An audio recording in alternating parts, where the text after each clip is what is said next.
College جاتے ہوئے ایک مہینے تک ایک لڑکا میرا پیچھا کرتا رہا۔ میری شادی میری کزن سے ہو گئی۔ انہی دنوں اللہ نے میرے بھائی فہد کو ایک خوبصورت سا بیٹا عطا کیا، مگر حیرت کی بات یہ تھی کہ بچے کی شکل کسی سے بھی نہیں ملتی تھی۔ جب میں نے پہلی بار اسے دیکھا تو میں دنگ رہ گئی، کیونکہ وہ بالکل اسی لڑکے جیسا تھا۔ میرا دماغ چکرا گیا کہ یہ کیسے ممکن ہو سکتا ہے۔ میں نے اس بارے میں سمیر سے پوچھا تو اس کے جواب نے میرے ہوش اڑا دیے۔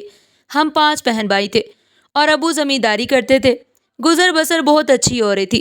اماں نصرت اور تائی کے درمیان کبھی بھی نہیں بنی۔ ہمارے گھر بھی ایک دوسرے کے بالکل پاس تھے۔ پہلے ہم سب ایک ہی گھر میں رہتے تھے جو دادا جان نے بنایا تھا۔ دونوں بھائیوں میں بہت پیار تھا، مگر امی اور تائی کی کبھی نہ بنی۔ وہ دونوں صرف اپنے شوہروں کی وجہ سے ایک ساتھ رہنے پر مجبور تھیں۔ جب تک ہم بچے چھوٹے تھے تو انہوں نے کسی طرح گزارا کر لیا، مگر جب ہم بڑے ہوئے تو دونوں کی رنجشیں بڑھتی گئیں۔ بچوں کی معمولی باتوں پر بھی وہ ایک دوسرے سے الجھ پڑتی۔ تائی نے روز ہی تایا کے کان کھانے شروع کر دیے کہ بچے بڑے ہو گئے ہیں۔ میں نے بہت صبر کیا، مگر اب میں الگ ہونا چاہتی ہوں۔ اب تمہاری بھابھی کے ساتھ میرا گزارا ممکن نہیں۔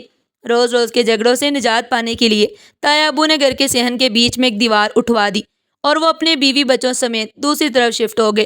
یوں ایک ہی مکان 2 حصوں میں تقسیم ہو گیا۔ بچپن سے میری سب سے قریبی سہیلی انم تھی۔ ہم ایک دوسرے کے بغیر سانس نہیں لے سکتی تھی۔ مکان کی تقسیم سے ہماری دوستی پر کوئی اثر نہ پڑا۔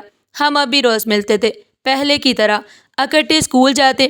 اگرچہ تائی اب ہمارے گھر آتی نہ تھی اور امی سے بھی بات نہیں کرتی تھی، مگر ہم بچوں نے اپنی ماں کی تلخ روش کو نہ اپنایا۔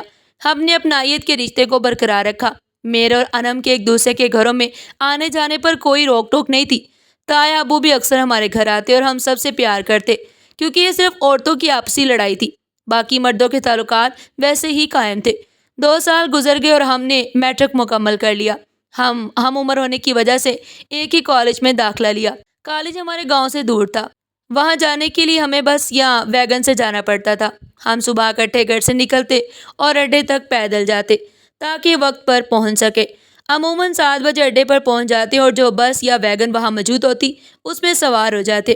زیادہ تر ہم ایک ہی چھوٹی بس سے جاتے جو ہمیں کالج کے قریب ایک اسٹاپ پر اتارتی، جہاں سے آگے ہمیں پیدل جانا پڑتا۔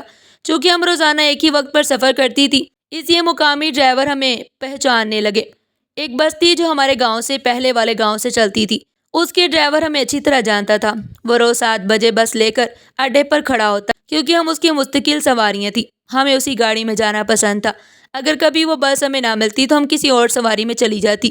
ان دنوں ہم سیکنڈ ایئر میں تھی جب وہ مخصوص بس آنا بند ہو گئی اور ہمیں دوسری بسوں سے جانا پڑا۔ ایک روز ہم حسب معمول وقت پر اڈے پر پہنچ گئیں تو ایک بس آ گئی۔ ہم اس میں سوار ہو گئی۔ ہم سے پچھلی سیٹ پر ایک خوش شکل سا نوجوان بیٹھا ہوا تھا۔ پہلے تو ہم نے دھیان نہیں دیا، مگر اگلے روز جب ہم بس کے انتظار میں اسٹاپ پر کھڑی تھی تو وہی نوجوان بھی کچھ فاصلے پر کھڑا تھا اور کبھی کبھار ہماری طرف دیکھ لیتا تھا۔ بس آتے ہی وہ بھی اسی میں سوار ہو گیا اور پھر سے ہم سے پچھلی سیٹ پر بیٹھ گیا۔ کئی دن یہی سلسلہ چلتا رہا۔ اب ہمیں شک ہونے لگا کہ وہ جان بوجھ کر ہمارے ساتھ سفر کرتا ہے۔ وہ ہمیشہ ہمارے پیچھے بیٹھنے کی کوشش کرتا۔ اگر کوئی دوسرا شخص وہاں بیٹھا ہوتا تو وہ بڑے ادب سے کہتا، بھائی جان ذرا مہربانی کریں، میری 7 خواتین ہیں، آپ پچھلی سیٹ پر بیٹھ جائیں، اور یوں وہ اپنی جگہ بنوا لیتا۔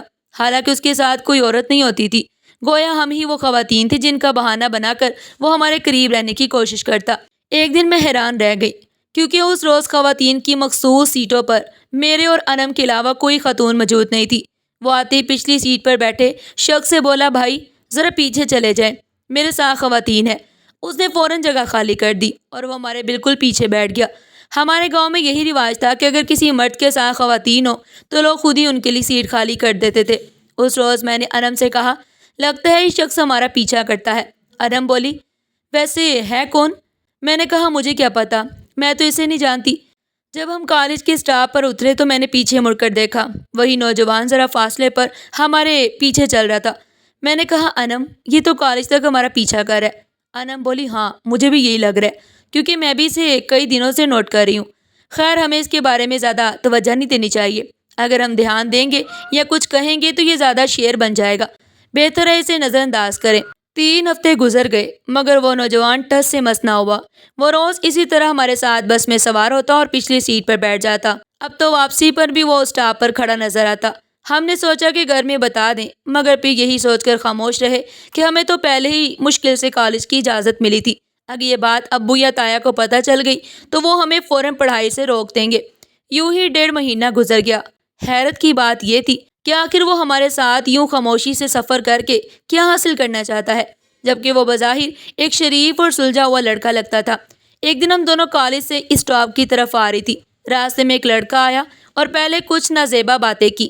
ہم نے کوئی جواب نہیں دیا، لیکن پھر وہ آگے آ کر میرا ہاتھ پکڑ کر زور سے مروڑنے لگا۔ میرے منہ سے چیخ نکل گئی اور انم نے اسے سختی سے ڈانٹا۔ وہ نوجوان جو روز ہماری بس میں ہوتا تھا، وہ یہ سب دیکھ رہا تھا۔ فوراً ہمارے پاس آیا، اس لڑکے سے الجھنے لگا اور پھر اسے 2-3 تھپڑ مار دیے۔ دونوں میں ہاتھا پائی شروع ہو گئی۔ ہم جلدی سے وہاں سے نکل گئی، مگر پیچھے سے آوازیں آ رہی تھی۔ وہ بدتمیز لڑکا اس نوجوان سے کہہ رہا تھا، کیا یہ تیری بہن لگتی ہے جو اتنی غیرت دکھا رہا ہے؟ دیکھ لینا، تجھے میں چھوڑوں گا نہیں۔ بس والا نوجوان کہنے لگا، میری جو بھی لگتی ہے، مگر تیری ہمت کیسی ہوئی ہاتھ لگانے کی؟ ہم دونوں گھبرا کر جلدی جلدی اسٹاپ پر پہنچ گئیں۔ 10-15 منٹ بعد بس آ گئی اور ہم سوار ہو گئیں۔ وہ نوجوان بھی بس کے چلنے سے پہلے ہی آ کر ہم سے پچھلی سیٹ پر بیٹھ گیا۔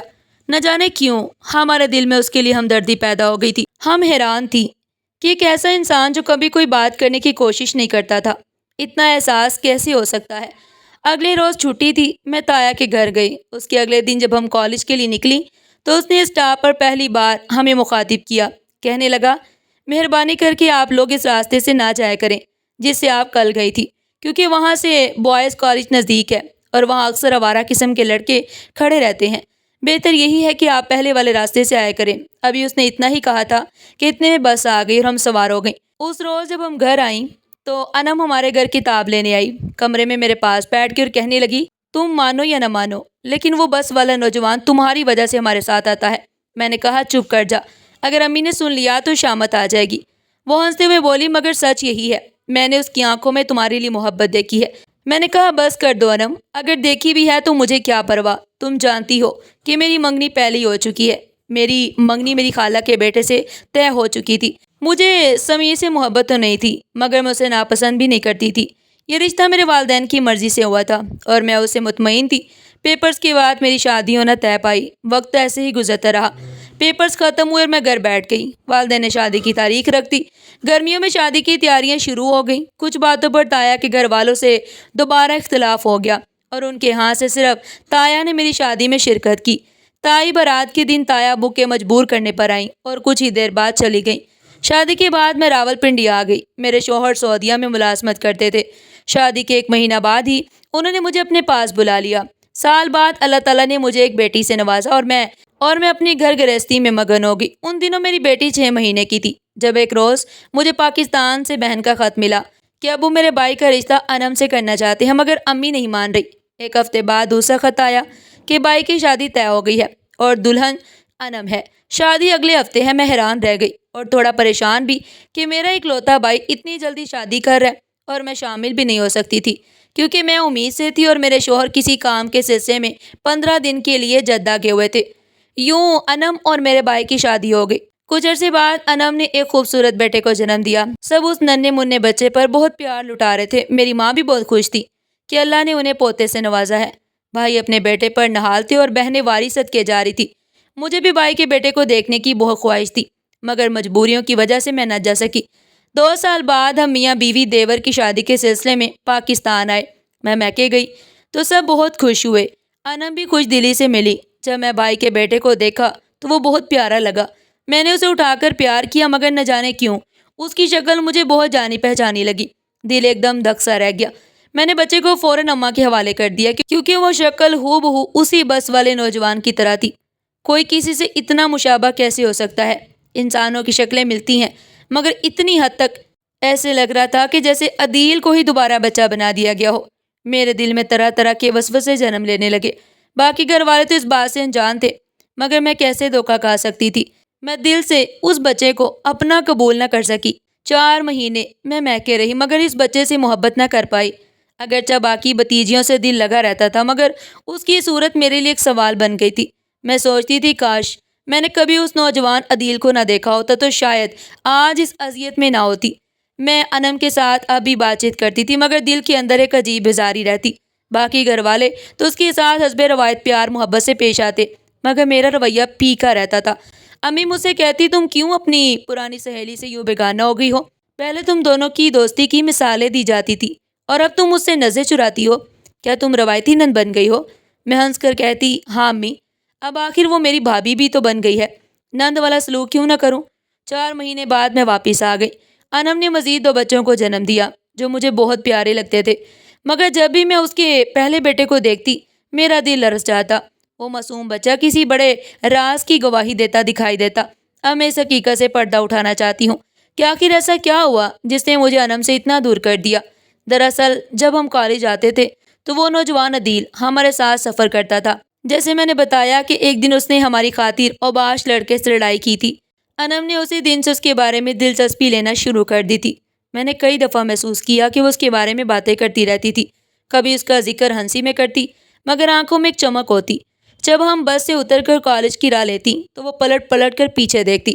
اگر عدیل پیچھے آ رہا ہوتا تو اس کے چہرے پر خوشی صاف دکھائی دیتی۔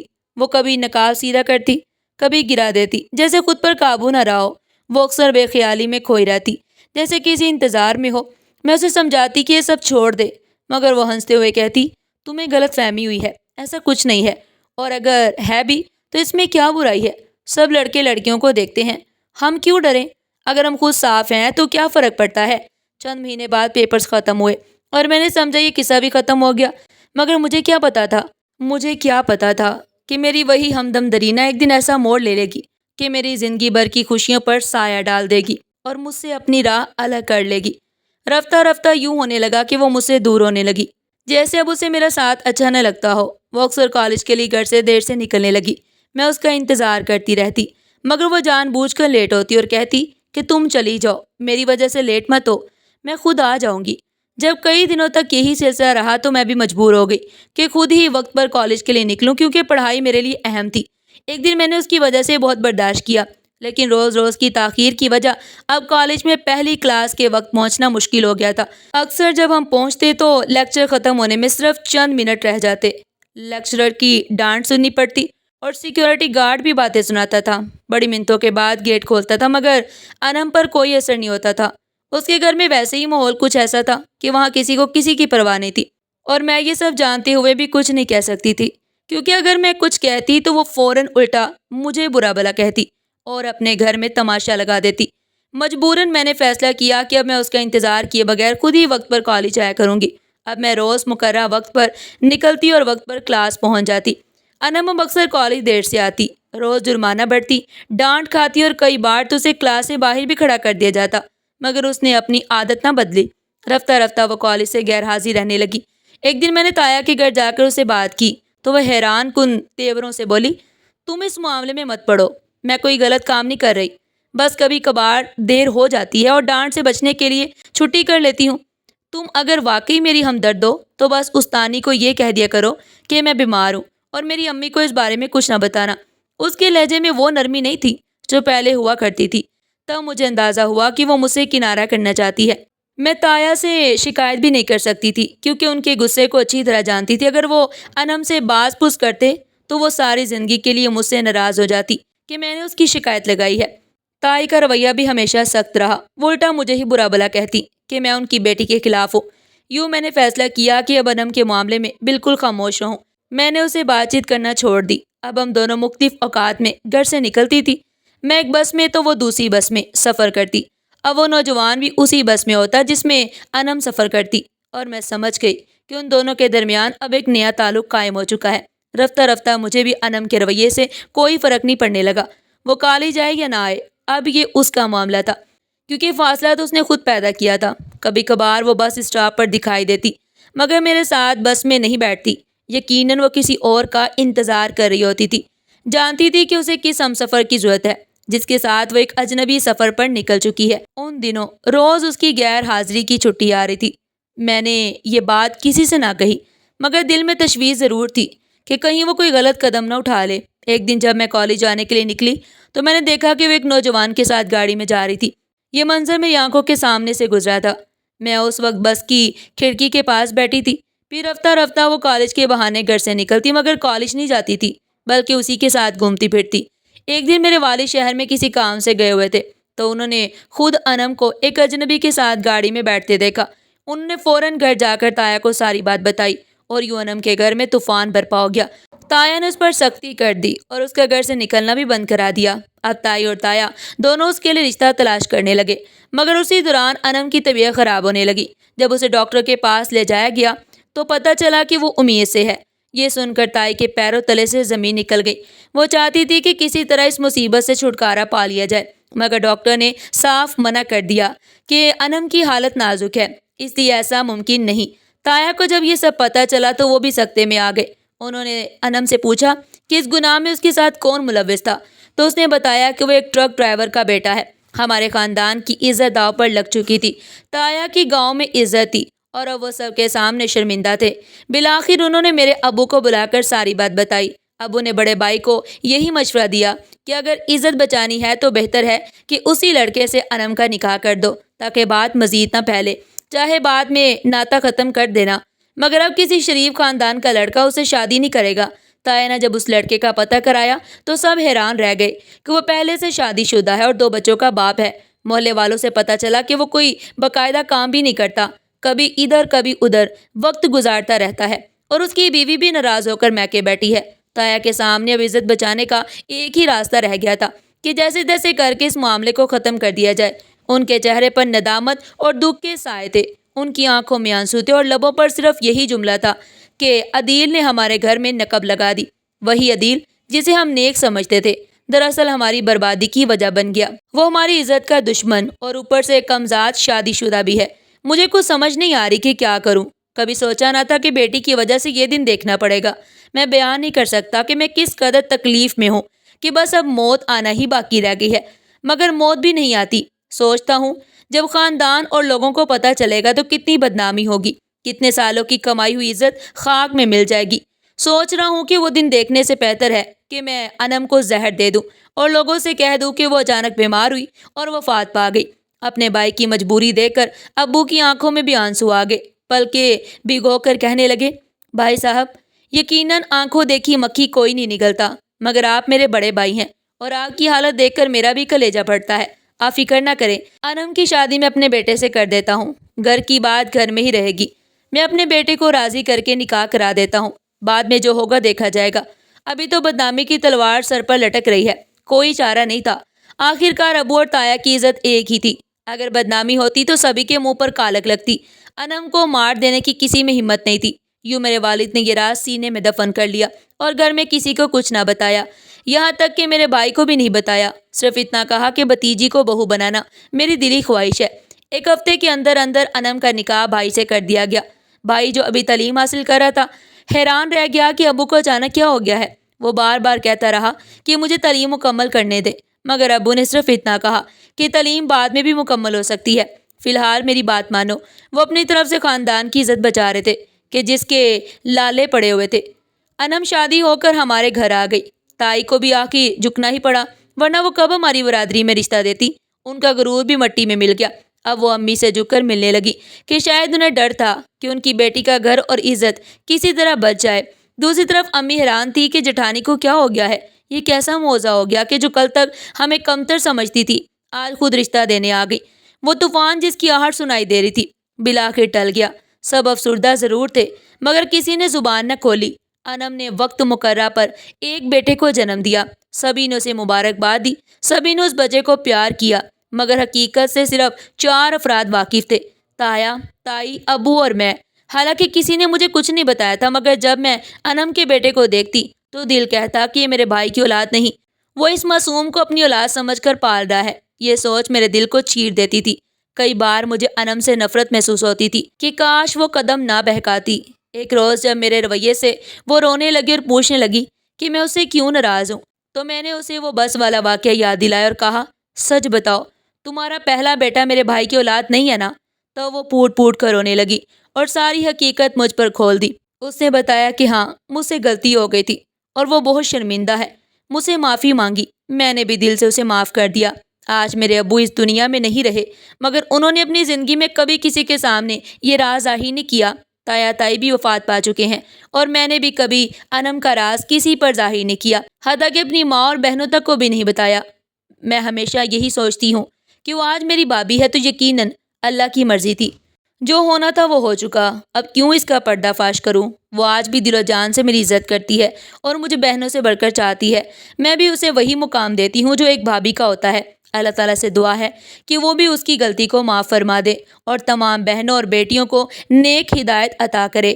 اولاد کی ایسی غلطیاں والدین کے لیے موت سے بدتر ثابت ہوتی ہیں۔ ناظرین، آپ کو آج کی ہماری یہ کہانی کیسی لگی؟ کمنٹ سیکشن میں اپنی قیمتی رائے کا اظہار ضرور کیجیے گا، اور اس طرح کی سبق آموز کہانیاں سننے کے لیے ہمارے چینل ایڈیو پن پوائنٹ کو ضرور سبسکرائب کریں۔ اگر ویڈیو پسند آئی ہو تو ویڈیو کو لائک کریں اور اپنے دوستوں اور پیاروں کے ساتھ شیئر کریں۔ پھر کل ملتے ہیں ایک نئی کہانی کے ساتھ، تب تک کے لیے اللہ حافظ۔